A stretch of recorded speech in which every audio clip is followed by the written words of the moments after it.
اگر اللہ کی مدد شامل ہوئی اور والقوی فیکم ضعیف عندی حتی آخذ الحق منہ انشاءاللہ، جیڑا تہاڈے نزدیک طاقتور ہے نا وہ صدیق کے نزدیک کمزور ہے، یہاں تک کہ میں اس سے حق چھین کر رہوں گا۔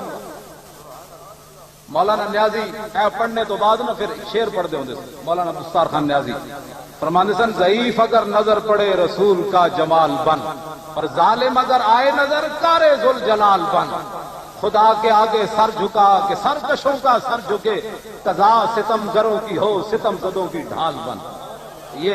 یہ صدیق اکبر کے الفاظ پڑھنے کے بعد مولانا نیازی اس کا یہ ترجمہ کیا کرتے تھے کہ کمزور نظر آئے تو رسول کا جمال بن، اور ظالم نظر آئے تو پھر صدیق اکبر کی طرح کار ذوالجلال بن۔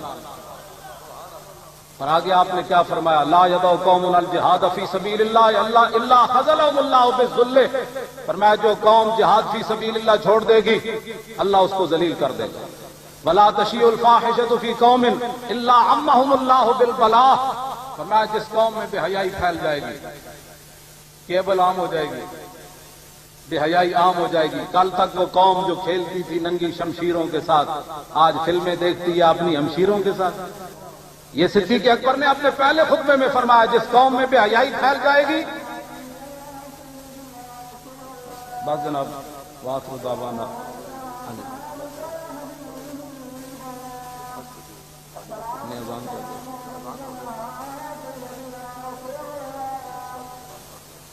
بے حیائی پھیل جائے گی، فلا تشیع الفاحشۃ فی قوم الا عمهم اللہ بالبلاء۔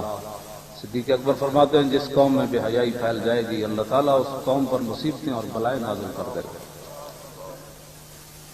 اگر امت مسلمہ آج بھی یہ چاہتی ہے کہ بلائیں ان سے دور ہوں تو صدیق اکبر کے اس فرمان پر عمل کریں۔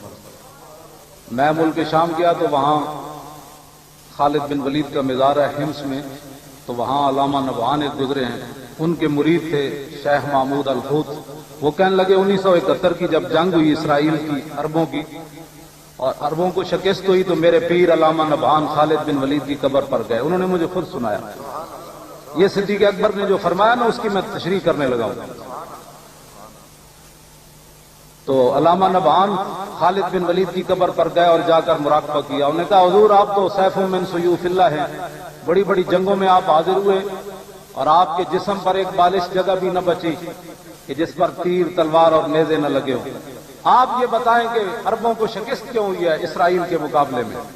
تو علامہ نبہان کہنے لگے کہ مجھے خالد بن ولید نے فرمایا مسلمانوں میں بے حیائی ہے اس لیے ان کو فتح نہیں ہو رہی۔ یہ صدیق اکبر نے ایسے نہیں بات فرما دی، ہاں فرمایا خالد بن ولید نے مجھے کہا کہ امت مسلمہ کو جا کو خالد بن ولید کا پیغام سناؤ کہ اگر یہ فتح چاہتے ہیں تو بے حیائی اپنے اندر سے ختم کریں۔ یہ خالد بن ولید، یہ سارے صحابہ کا یہی مسئلہ ہے، الا عمهم اللہ بالبلاء، جس قوم میں بے حیائی پھیل جائے گی اس قوم میں بیماریاں عام ہو جائیں گی۔ اسلام اسپتال نہیں بناتا، یاد رکھو، اسلام یہ جہا معاشرہ دینا بیماری کوئی نہ ہو۔ اسپتال کا تصور تے انگریزا دیتا، ہاں جی صحابہ تو بیماری کوئی نہیں، حکیم صاحب مدینے پاک گئے، ہاں تو صاحب حکیم صاحب نے کہا جی میری تو دکانداری بند ہو گئی، تھوڑے صحابہ بیمار کیوں نہیں ہوندے؟ حضور نے فرمایا بھوک تو بغیر کھاندے ہی نہیں، جب بھوک باقی ہوندی ہاتھ کھچ لینا۔ توجہ، اور آخر میں آپ نے بات یہ